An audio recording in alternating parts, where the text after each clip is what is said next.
어느 날부터 우리 누나가 이상한 행동을 하기 시작했다. 누나는 밥을 먹다가 연근조림을 젓가락으로 집은 뒤 먹지도 않고서 계속 쳐다보았다. 난 누나에게 물었다.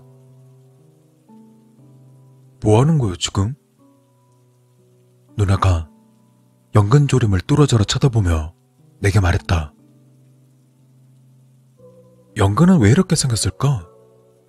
너무 틈이 많아. 처음엔 그저 헛소리라고 생각해서 한 귀로 흘려들었다. 하지만 그날을 시작으로 누나는 이상한 부분에서 집착을 하기 시작했다. 어릴 때 누나가 쓰던 오카리나가 집 바닥에 굴러다니는 것을 보았다. 난 바닥에 뒹굴던 오카리나를 들어 살펴보았다. 헌데 오카리나의 입과 손이 닿는 부분에 구멍들이 본드로 다 메워져 있었다.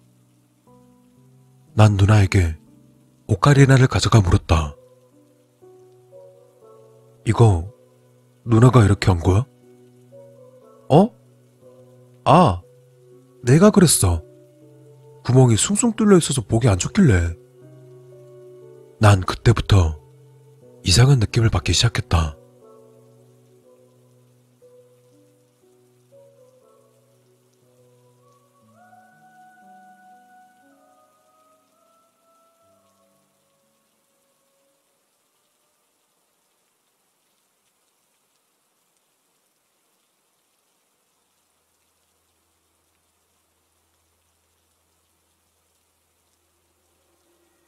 그러던 어느 날, 누나가 외출한 날, 난 누나 방에 들어갔다.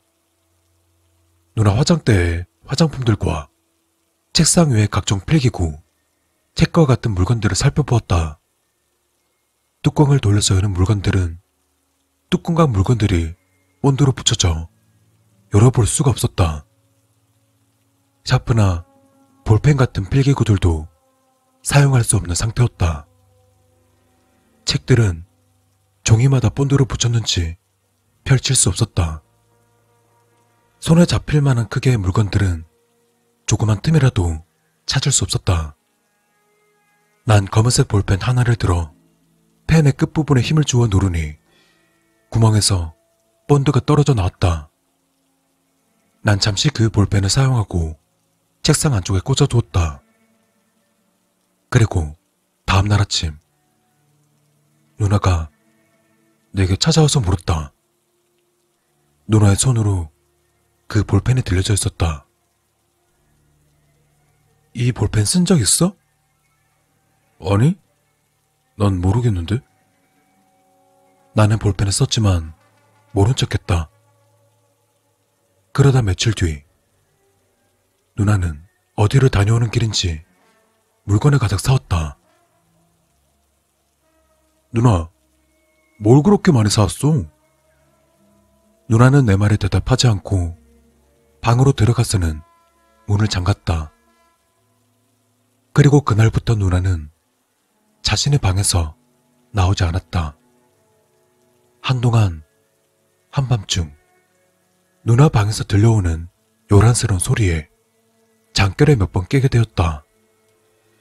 그렇게 며칠이 지나고 누나의 얼굴을 보는 횟수가 점점 줄어들 무렵 누나가 오랜만에 방에서 나와서는 화장실로 들어갔다. 난 열린 방문 틈으로 누나 방을 슬쩍 들여다보았다. 한데 방 안의 가구들이 모두 사라져 있었다. 이불이랑 생수통, 또 알 수 없는 쓰레기들이 전부였다. 또 다음날 아침 나는 잠에서 깼지만 내 앞으로 누군가가 서 있다는 것을 알아차렸다. 나는 눈을 뜨지 않고 잠시 자는 척을 했다. 눈앞에서 작은 목소리가 들렸다. 틈이 너무 많아. 틈이 너무 많아. 틈. 난 누나가 방 밖으로 나갈 때까지 자는 척을 했다. 그러다 누나가 자신의 방으로 들어간 뒤 난 먹을 것과 물을 챙기고 방문을 잠갔다. 또 한동안 누나가 문 앞에 서 있는 듯한 느낌이 들어 내 문을 열지 않았다. 또다시 그렇게 3일 뒤 나는 내 방문을 조심스럽게 열어보았다. 난 누나의 방 앞으로 갔다. 문이 살짝 열려있어 문 틈으로 방 안을 살펴보았다. 헌데 누나의 방에는 아무것도 없었다. 심지어 바닥에 장판마저 뜯어서 시멘트 바닥이 드러나 있었다. 누나와 거울 하나 말고는 방 안에 아무것도 없었다. 누나는 거울을 뚫어져라 쳐다보았다. 나는 방문을 닫았다.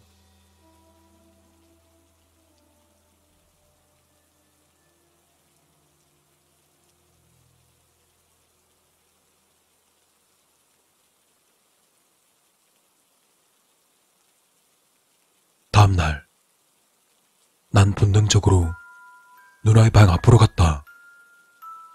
문고리가 없었다. 난 그제서야 기마개를 빼고 마스크를 벗었다. 그리고 누나는 그 뒤로 방 밖으로 나오지 않았다. 지금까지. 해석. 무언가에 정신이 나갔던 누나는 구멍을 메우는 것에 집착했다. 그러다 이것저것 메우기 시작하더니 결국엔 주인공의 입과 코, 귓구멍까지 마그를 들었다. 그 사실을 알아챈 주인공은 자는 척을 하면서 전조로 파악했다. 주인공은 살기 위해서 누나가 주인공의 구멍들을 메우려 도구를 가지러 간 사이 누나로부터 떨어져 문을 걸어 잠그었고 입과 코, 귀를 마스크나 귀마개로 막았다. 그러다 주인공의 구멍들을 막지 못한 누나는 자신의 입과 코와 귀를 막아서 질식사로 사망했다. 누나는 더 이상 자신의 방에서 나오지 못했다.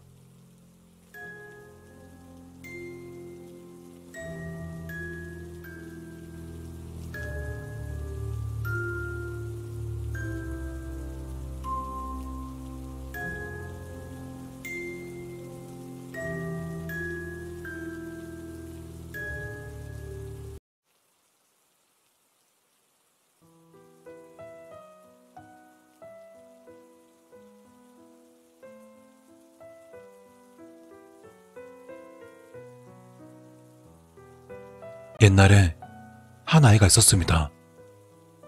그는 유치원에 다니고 있는 7살 아이였고 꽤나 부유했던 가정에서 태어나 남부러울 것 없는 그저 호화로운 집에서 자랐죠. 하지만 그런 아이에게도 의무는 언제나 따라다니기 마련이었습니다. 아빠, 근데 이렇게 거짓말하면 안 된다고 유치원에서 배웠어. 그러자 아이의 아버지가 하하 웃으시며 대답했습니다. 우리 아들, 유치원에서 이상한 것을 가르쳐준 모양이구나. 그 말을 들은 아이는 이해가 되지 않는다는 듯 미간을 찌푸리며 다시금 아버지께 질문을 하고 있었습니다. 아빠, 그게 왜 나쁜 거야?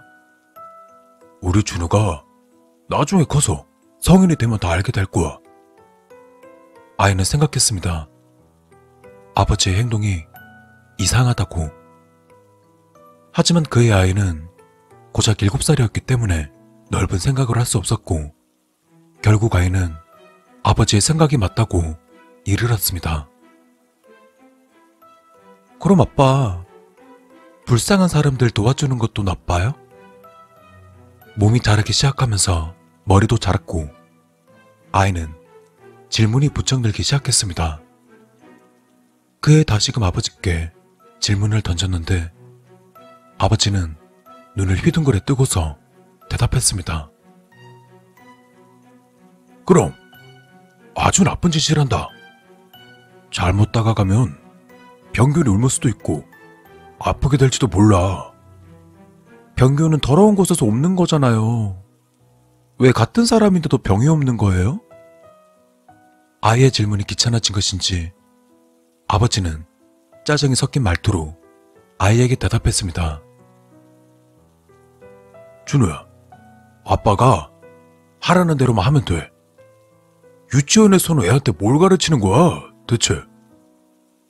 그리고 다음날이었습니다. 아이의 아버지는 아이가 다니고 있는 유치원에 찾아가서 원장을 만나 대화 중이었습니다. 내가 분명 제대로 하라고 지시를 내렸을 텐데요. 말이 말 같지 않으신가 봅니다. 유치원 원장은 머리를 조아리며 대답했습니다. 죄송합니다.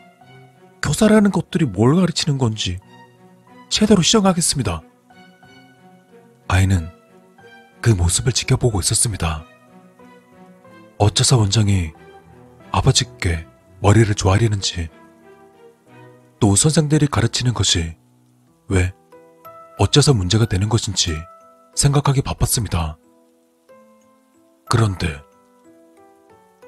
또 한번 내가 찾아오게 만들면 그땐 문 닫을 준비하는 게 좋을 겁니다. 알았습니까? 아버지께서 원장님께 호통을 치시며 흰색으로 된 두툼한 봉투를 던지고 유치원을 벗어나는 것이었습니다.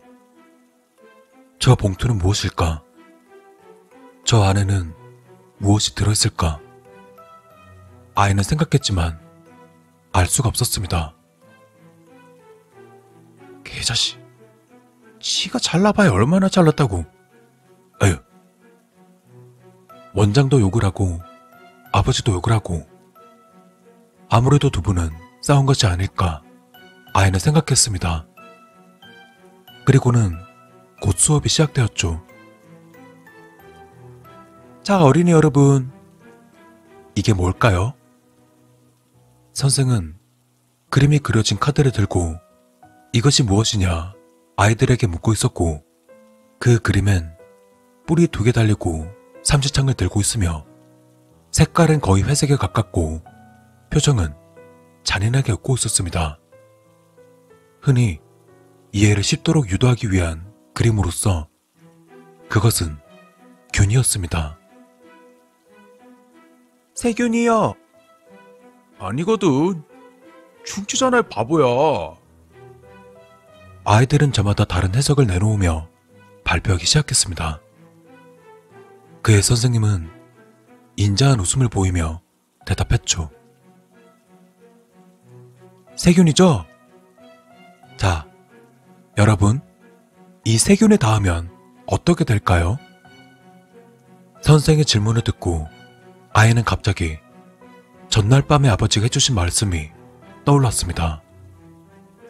불쌍한 사람을 도우면 균에 없는다고 아프다는 것을 말이죠.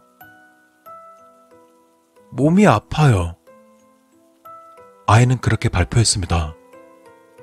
그러자 선생이 정답이라며 환호를 하기 시작했고 아이들과 선생이 하나같이 물개박수를 치기 시작했습니다. 그럼 여러분, 이런 세균은 과연 어떻게 없는 걸까요? 더러운 곳에 가면 옮아요. 아이는 그렇게 말한 친구를 바라보며 생각했습니다. 멍청하다고.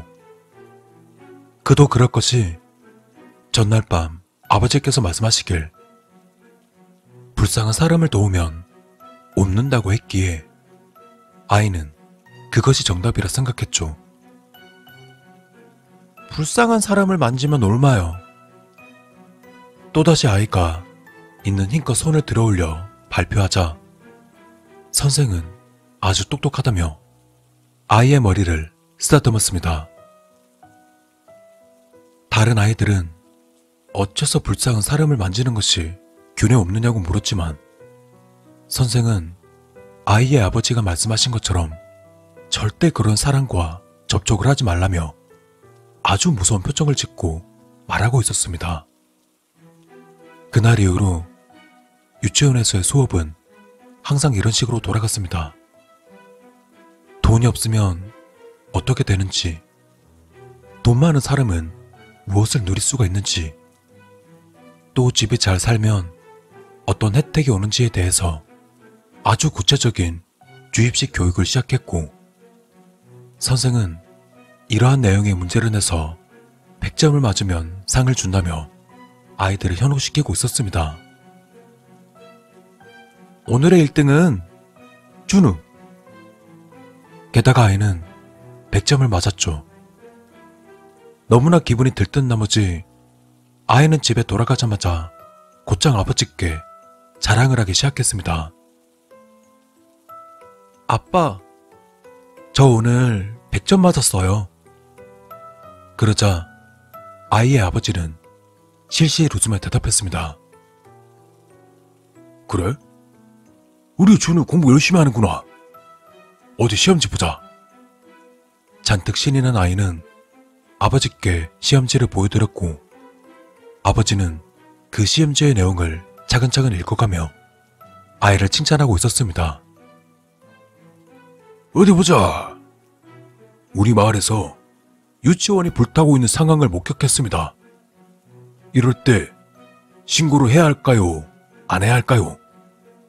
정답은? 그렇지. 신고를 하면 안 되지. 두 번째 문제. 유치원에서 많은 사람들이 죽었습니다. 유가족들이 찾아와 울고 있습니다. 이럴 때 그 모습을 보고 비웃어야 할까요? 같이 울어줘야 할까요? 당연히 정답은 비웃어줘야지. 뭐하러 울어? 그렇게 아이는 승승장구 유치원부터 대학교까지 천재 소리를 들어가며 많은 이들의 선망을 사며 호화로운 인생을 살고 있었습니다. 그런 그에게 문득 생각이 든 것이 하나 있었는데, 유치원을 다닐 시절에 시험을 빵점을 맞은 아이가 떠올랐습니다. 지금쯤 뭐하고 살고 있을까? 아마 지금은 추하게 살고 있겠지? 그리고 그의 생각은 딱 들어맞았습니다. 시험에서 빵점을 맞은 아이는 나라에서 정신 이상차 소리를 들어가며 피폐한 삶을 살고 있었습니다. 그리고 이상한 것이 하나 있었습니다. 그가 배우고 생각하며 여태 알았던 세상은 분명 자신과 같은 사람들만이 인간적인 대우를 받는 것이라 생각했는데, 뜻밖에도 사회를 나와보니 불쌍한 사람들을 돕는 사람들이 있다는 것이었습니다. 그는 그런 사람들을 보며 생각했죠. 병 걸리고 싶어 환장했구나. 저걸 뭐하러 도와주지? 어차피 나만 잘 먹고 잘 살면 되는 거 아닌가? 참 이상한 인간들이야. 집 밖으로 챙기기도 바쁘면서 누굴 챙길 여력은 있나 보네.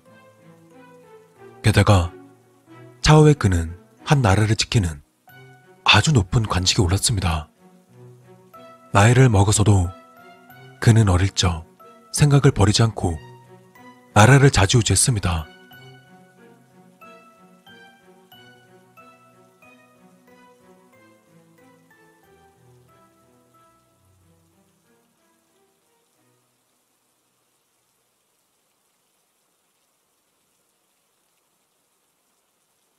당신들이 내는 세금으로 난 잘 먹고 잘 살고 있어.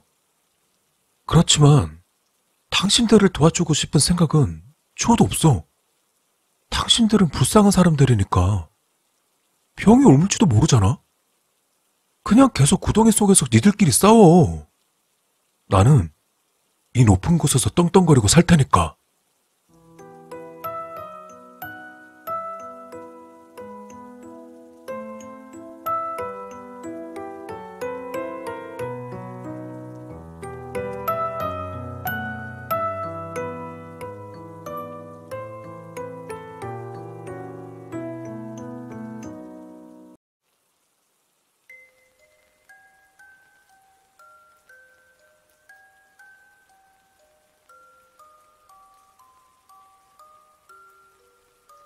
저에게 잊지 못할 사연이 하나 있습니다. 논란이 발생할 수 있으니 자세히 말씀드리기 힘든 점 양해 부탁드립니다. 이 이야기는 실제로 제가 겪었던 실화입니다. 강원도에서 군생활을 할 때입니다. 한참 일만 하던 일병일 때죠. 당시의 계절은 여름이었습니다. 매일 스트레스 받을 때이기도 하죠. 또 날씨는 해가 쨍쨍한 여름이다 보니까 비가 내리기만을 기다리고 있을 때 기다리던 장마가 찾아왔습니다. 헌데 당시에 내리던 장맛비는 다른 장마와는 비교할 수 없을 만큼 너무 심하게 쏟아부었던 정도였고 마을에 홍수가 날 만큼 많은 양의 비가 내렸습니다. 또 아무리 비가 많이 와도 그 마을에서의 홍수는 처음이었습니다. 뭐 저야 비가 오면 하는 일이 줄어들어 비가 오는 날이 좋았습니다. 하지만 몇 날 며칠 내리는 비는 도무지 멈출 생각이 없었나 봅니다. 그 덕에 온통 마을은 한바탕 난리가 났었죠. 집 떠내려가고 사람 실종되고 가축이니 차들이니 모두가 떠내려가는 아수라장을 연상케 했었습니다.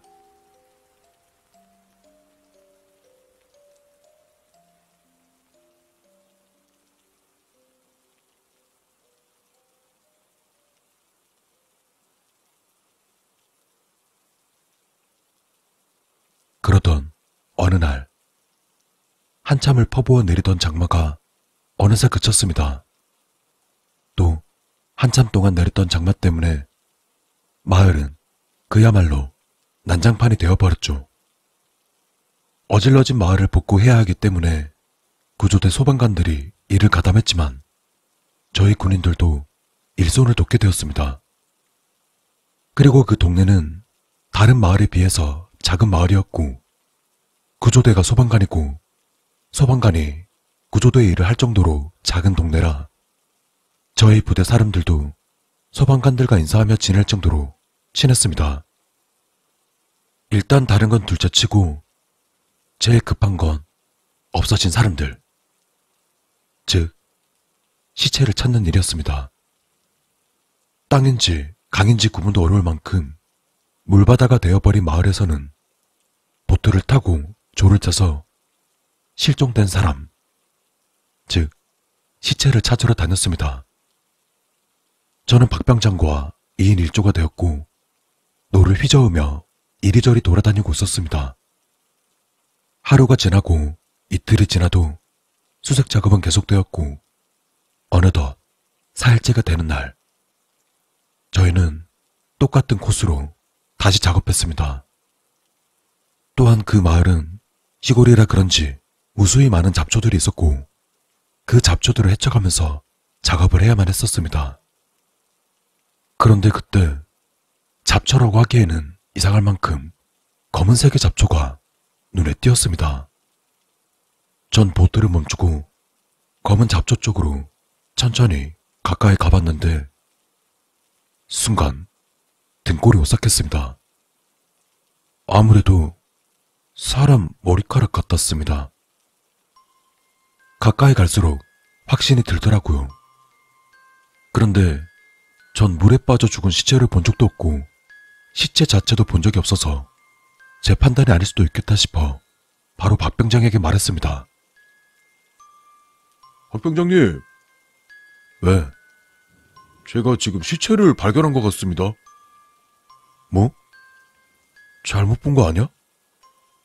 아닙니다. 제가 보기에는 확실합니다. 아이씨, 어딘데?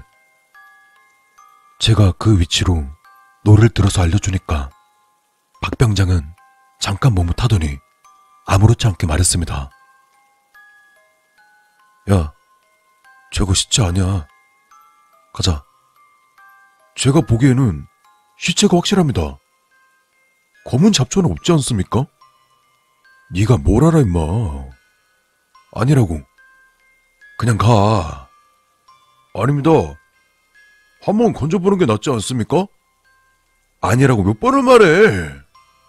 야, 내가 안다고. 그냥 가. 그래도 그냥 건져나 보는 게, 야이씨. 내가 가자면 가는 거야. 알았어? 갑자기 박 병장은 제게 큰 소리로 욕을 내뱉었습니다. 저는 그냥 건져나 보자는 얘긴데 아니라고 우기면서 갑자기 화를 내는 것이었습니다. 저야 일병이라 뭔 힘이 있겠습니까? 고참이 가자는데 가야죠. 전 힘없이 노를 저으면서 작업을 끝내려고 하는데 박 병장이 말했습니다. 미안해, 욕해서. 야, 근데 별거 아니니까 신경 쓰지 마. 좀 찝찝하면 저기 소방관들한테 확인해달라 그래. 평소 괴롭히는 게 타고난 박 병장인데 욕한 걸로 미안하다고 말하니 뭔가 이상했습니다. 당황한 건지 겁먹은 건지 표정도 이상하고 못 볼 걸 본 사람 마냥 표정이 굳은 채로 있었습니다. 그렇게 저희는 마을로 복구하던 길에 소방관들과 마주쳤습니다. 박 병장은 담배 한 대 피고 가자며 소방관들 또 저희 부대원들 몇 명과 모여서 담배를 피며 사소한 얘기를 나누고 있다가 전 아까 보았던 시체 같은 검은 잡초 얘기를 무심코 꺼냈습니다. 그런데 그 상황에서 어느 누구 하나도 제 말에 관심을 가져주지 않았습니다. 그런데 그때 한 소방관이 위치가 대충 어디냐고 물어왔습니다. 그래서 전 위치를 설명해 줬습니다. 그러자 저도 한시름 마음이 놓이더라고요. 그리고 각자 이동하고 일을 마치고 부대로 돌아왔습니다. 또 그날 밤은 왜인지 모르게 쉽사리 잠에 들기 어려웠습니다. 다음날 어젯밤에 이상한 기분으로 잠에서 깨어 아침부터 수색 작업을 나갔습니다. 다들 같은 현장에 모여서 작업을 시작하기 때문에 저희도 그쪽으로 향했습니다. 헌데 분위기가 평소와는 다르게 심각한 얘기를 나누는 것 같아 보였습니다. 그러다 문득 저도 호기심에 틈 사이에 끼어들어서 그들이 나누고 있던 얘기를 들었습니다. 그리고 그 순간 머리를 망치로 맞은 느낌이었습니다. 어제 소방관 한 명이 수색 작업 중 실종되었다는 얘기였습니다. 저도 소방관들의 얼굴은 다 알아서 어떤 분이냐고 물어보니 어제 저한테 검은 잡초 위치가 어디냐고 물어봤던 분이었습니다. 어제까지 같이 웃고 떠들면서 담배까지 같이 폈었는데 그분이 실종되었다니 실감이 나질 않았습니다. 물바다가 난 이 상황에 말이 실종이지 우리 모두는 그 소방관이 죽었을 것이라 생각했습니다. 그런데 그때 박 병장 안색이 창백했습니다. 제가 어디 아프냐고 물어봤더니 갑자기 제 팔을 붙잡고서는 사람이 없는 곳으로 절 끌고 갔습니다. 그리고는 창백한 얼굴로 제게 말했습니다. 왜 그러십니까, 박 병장님? 안색이 장난이 아닙니다. 야, 너 어제 그거 사람 시체 확실했어? 아, 그거 말씀이십니까? 그 시체 얼굴 봤냐고. 아니요. 머리카락 같은 것만 보였습니다. 그치? 얼굴은 안 보이고 머리만 보였지? 예, 그렇습니다. 근데 박 병장님이 아니라고 하지 않았습니까? 왜 그러십니까? 박 병장은 5분 정도 생각만 하다가 입을 열었습니다. 야, 우리 집이 그 점 같은 걸 좀 심하게 믿거든? 우리 고모가 점쟁이고 그래서 우리 집 굿도 많이 하고 그래. 근데 고등학교 때 우리 집 근처 강에서 사람들이 자꾸 죽어서 고모가 구슬한 적이 있었거든. 근데 굿이 끝나고 고모가 나한테 말해줬던 게 있는데, 뭡니까 그게? 혹시라도 강이나 개울에서 놀 때 사람 시체를 보면 절대 건들지 말라고. 절대 건들지 않으면 시체를 어떻게 꺼냅니까? 그러니까 시체가 어떻게 죽어 있나 먼저 보라고 했거든. 사람 시체는 물속에서 절대 곧게 서질 않아. 일자로 서 있을 수 없다고. 그러니까 사람 시체는 얼굴이 보일 정도는 비틀어져 있거나 옆으로 떠 있거나 그래야 돼. 근데 네가 본 건 머리카락만 보였다며. 예, 그렇습니다. 머리카락만 떠 있었습니다. 그럼 그건 뭡니까? 물귀신이야. 사람 시체는 그럴 수가 없어. 물귀신은 지상에서 죽은 귀신과는 다르게 하늘로 못 올라가. 사람들이 물귀신 작전이라고 하잖아. 말 그대로야.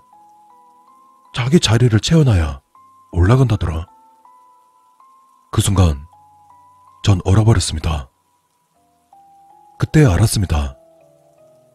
박병장은 그 상황에 물귀신인 줄 알고 있었고 절대로 건들면 안 된다는 것도 알고 있었습니다. 그래서 못 건들게 하라고 병신같이 굴던 저를 욕을 하고 화를 내면서까지 해서 못 건들게 했던 것이었습니다. 하지만 박병장도 실제로 본 건 처음이라 저한테 바로 말할 수 없었던 것이었습니다. 그런데 아니나 다를까 시체 위치를 물어본 소방관이 어제 수색 작업 중 실종됐다는 소리를 듣고 놀라지 않을 수 없었던 거죠.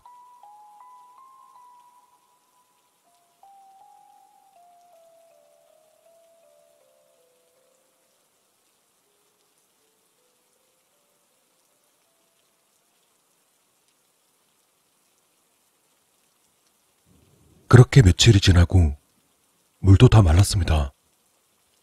부서진 집들만 빼고는 그 마을은 모습을 되찾았습니다.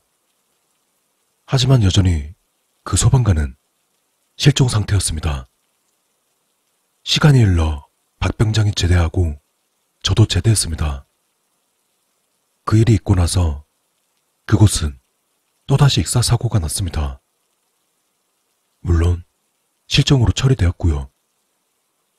가끔 여름 휴가 때 놀러가면 그곳을 지나가곤 하는데 그때 일이 생각나서 동네 분들께 혹시나 하고 물어보면 여전히 익사사고가 나서 몇 번이고 구술해도 익사사고는 계속해서 끊이지 않고 있다고 합니다.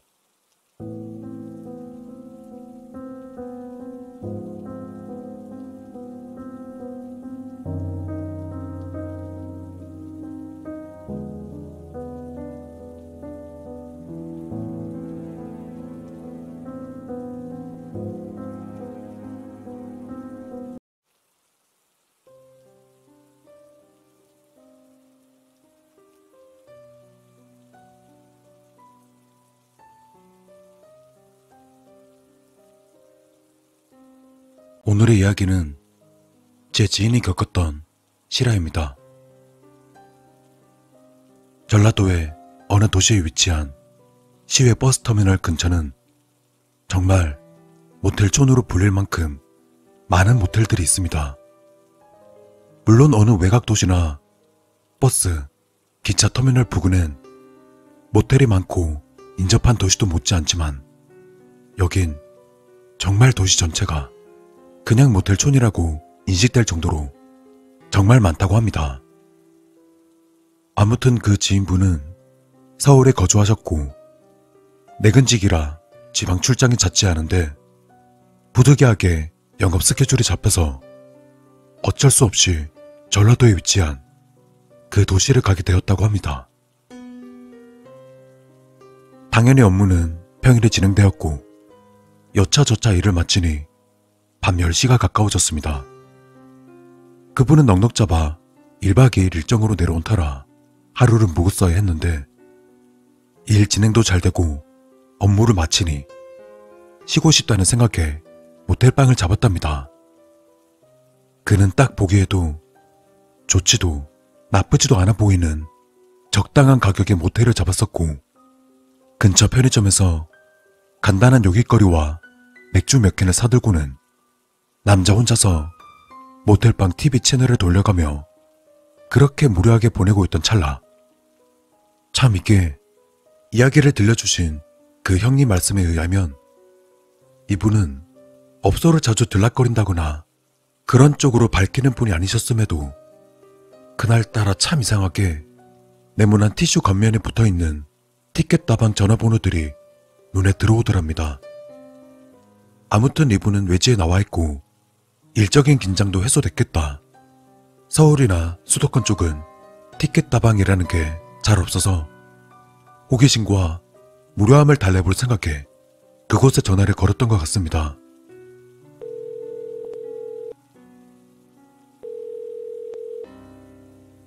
커피 한 잔에 10,000원.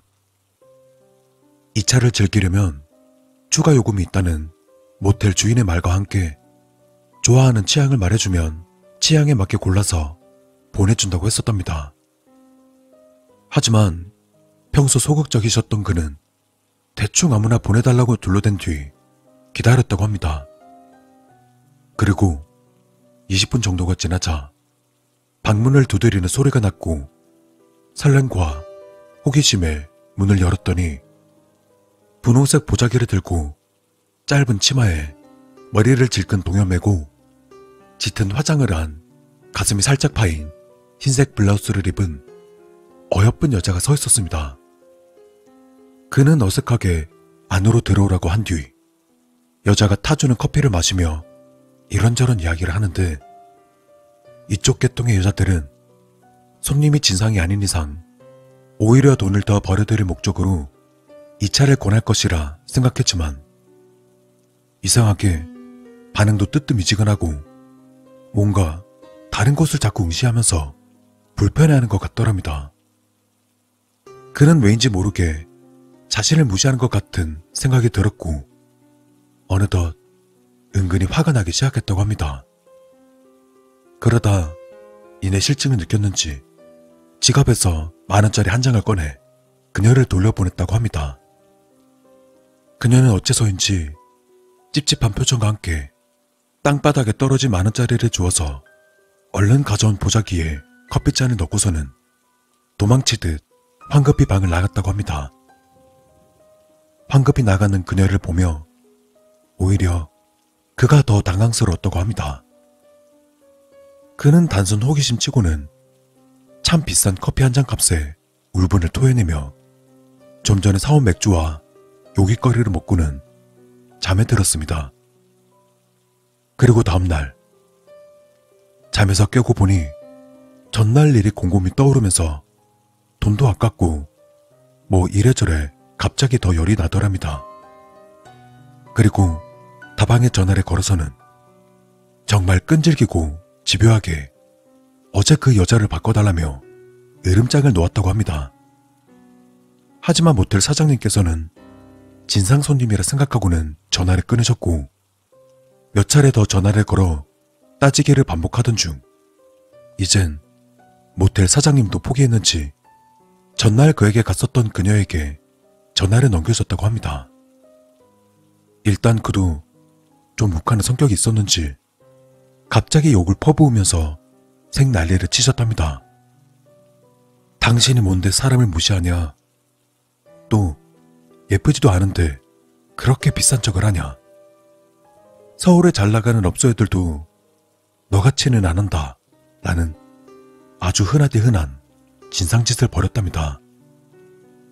헌데 그녀가 이 이야기를 순순히 듣고만 있더니 정말 이상한 말을 하더랍니다. 그녀의 말은 이러했습니다. 오빠 진짜 이상한 사람이다. 아니, 방에 사람이 하나 더 있으면 2명을 부르던가 아님 따로 방을 잡고 각 방에 하나씩 넣던가. 왜 아가씨는 한 사람만 불러놓고 남자 둘이 방에 있는 건데? 난 솔직히 좀 무서웠어.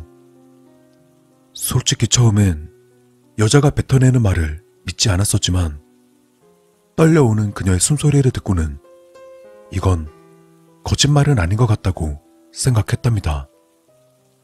또 덧붙여 같이 있었다는 남자의 인상착의까지 이야기하는데 소름이 돋더랍니다.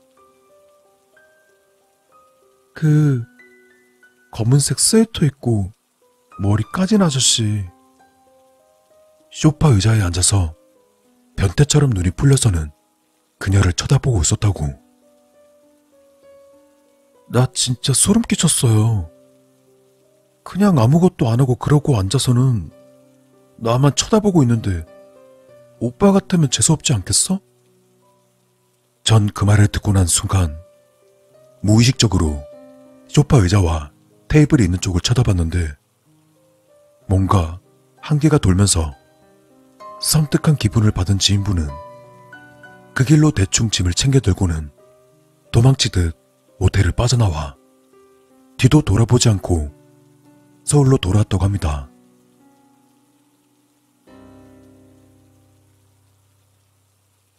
이 이야기는 그리 오래되지 않은 3년 전의 일이었고 아직도 형님이 그 지인분을 만나면 그때 도대체 그게 뭐였을까?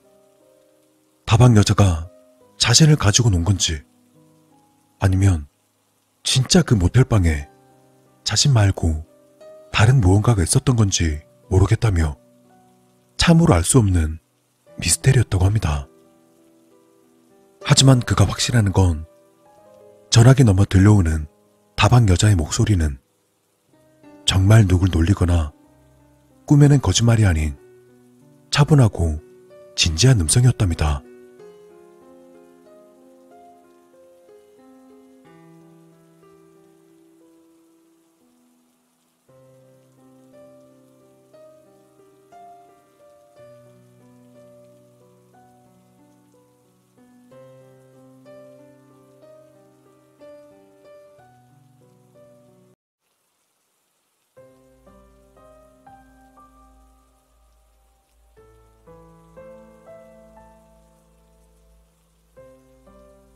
오늘 이야기는 사연자가 직장인 시절 직접 겪은 실화 공포 이야기입니다. 당시 사회 초년생이었던 저는 매일 고된 업무로 고군분투하고 있었습니다. 제가 배치된 부서는 총무부였는데 쉽게 말하면 회사의 잡무를 도맡아 하는 것이 주 업무였습니다. 비교적 규모가 큰 상장 기업이라 전국의 지사나 영업소가 있었기 때문에 저도 한 달에 한 번 정도 출장을 다녀오곤 했습니다. 그러던 어느 여름 추석 명절이 코앞에 다가왔을 때 저는 상사로부터 질문을 받았습니다. 저기, 우리가 지방에 있는 영업소로 출장을 가야 되는데 하룻밤 자야 될 것 같거든. 같이 가는 거 괜찮겠어? 제가 여자라서 숙박 관련한 걱정을 하셨던 것 같은데 그 상사는 배려심 많은 존경할 수 있는 분이었고 이것도 업무이니 거절할 이유는 없었습니다. 네, 괜찮습니다. 그래. 우리 회사에서 직영으로 운영하는 숙박시설인데 또 의외로 괜찮은 곳이야. 거기서 일하는 사람들 모두 우리 회사 직원으로 운영한다고 하니 안심되었습니다. 그리고 출장 당일 전 일을 마치고 숙소에 도착해서 상사와 업무 이야기를 나누며 밥을 먹었습니다. 숙소 직원분들이 해주신 음식은 굉장히 맛있었습니다. 또 식사가 끝난 뒤 간단히 술 한잔 하니까 피로가 싹 풀렸습니다. 근처에는 유명한 호수가 있어서 가족을 데려온 사람들은 수상 스포츠를 즐기고 있었습니다. 저도 업무만 아니었으면 수영복 챙겨서 놀고 있었을 텐데 말이죠. 여긴 참 좋은 곳이었습니다. 다만 출장으로 온 것이기 때문에 마음대로 할 수 없어 답답했었죠. 식사 후 상사는 남은 업무를 정리하려는 듯 방으로 돌아갔습니다. 저는 딱히 할 일이 없어서 식당에서 혼자 TV를 보기로 했습니다. 평일이었으니 당연하겠지만 상사와 저 말고는 아무도 없었기 때문에 식당에는 저 혼자 덩그러니 남았습니다. 또 여기가 좋은 점이 하나 더 있는데 술이나 음료수를 마시고 싶으면 마음껏 꺼내 마실 수 있었습니다. 저는 혼자였지만 혼자 막 신이 나서 맥주 한 병을 땄습니다. 그리고는 가벼운 안주와 함께 맥주를 마시며 TV에서 나오는 영화를 시청 중이었습니다. 그렇게 혼자 멍하니 TV를 보는데 갑자기 뭔가 심상치 않은 느낌이 들었습니다. 호수가 바로 보이는 큰 창문에서 인기척이 느껴졌습니다. 마치 누군가가 이쪽을 보고 있는 것처럼 말이죠. 살면서 인기척을 이렇게까지 강렬하게 느껴본 적이 없었던 저는 깜짝 놀라 창가로 가서 밖을 살펴보았지만 아무도 없었습니다. 전 그 인기척은 도대체 뭐였을까 하고 TV 앞에 있는 의자로 돌아갔지만 또다시 인기척이 느껴졌습니다. 헌데 사람들이 있는 것 같진 않았습니다. 전 기분이 나빠져서 그만 방으로 돌아가기로 했습니다. 제 방은 상사가 묵는 방 바로 위에 있었습니다. 숙소는 1층과 2층에 각각 10개의 방이 있으며 1층엔 식당과 주방, 욕실이 있습니다. 전 욕실에서 간단히 씻고 저녁 10시가 조금 되지 않은 시간에 잠을 청했습니다.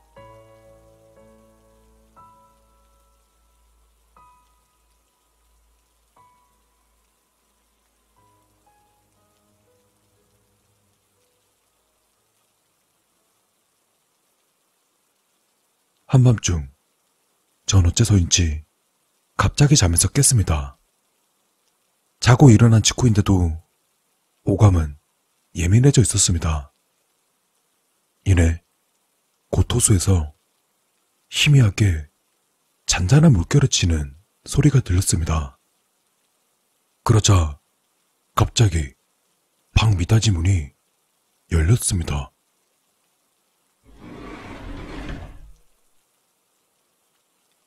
어? 저게 뭐야? 저절로 스르르 열린 미닫이 문으로 커다랗고 검은 덩어리 같은 것이 방으로 들어왔습니다. 그건 꿈틀거리면서 기분 나쁘게 움직였습니다. 또 천장에 닿을 만큼 키가 무지 컸습니다. 전 너무 겁이 나서 비명을 지르려고 했는데 목소리가 나오지 않았고 손가락도 움직여지지 않았습니다. 그러다 그 덩어리는 천천히 저를 향해 다가옵니다. 전 마음속으로 제발 다른 데로 가라고 외치며 희미하게 기억하고 있던 불경을 필사적으로 외웠습니다. 그러다 한순간 몇 분이 흐른 듯 시간 감각이 애매했지만 불경의 기도 덕분인지 그 검은 덩어리는 방 밖으로 나갔습니다.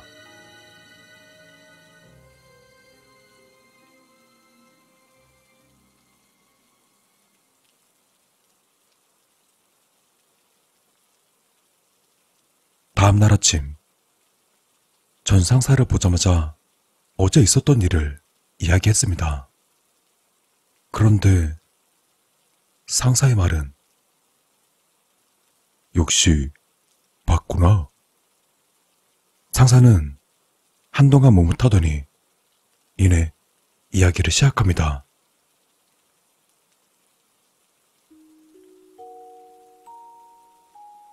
매년 이맘때쯤 호수에서 죽은 사람들의 영혼이 무트로 올라온다는 소문이 있는데 이 숙소에서도 목격자가 많다고 합니다. 아무래도 그 검은 덩어리는 귀신인 것 같고 전 인생 처음으로 귀신을 본 것이었습니다. 상사도 검은 덩어리를 몇 번 봤었다고 담담하게 이야기하셨습니다. 그 검은 덩어리는 대체 뭐였을까요? 정말 이 호소에서 죽은 귀신들일까요? 그리고 그 귀신들은 왜 살아있는 사람들의 눈에 띄는 건지. 귀신의 원한이 깊을수록 사람 눈에 잘 보인다고 하던데, 귀신들이 우리 눈에 띄었던 건 혹여나 사람들에게 하고 싶은 말이 있어서였을까요? 마음이 많이 복잡해집니다. 과연 그들은 왜 귀신이 되어 구천을 떠도는지,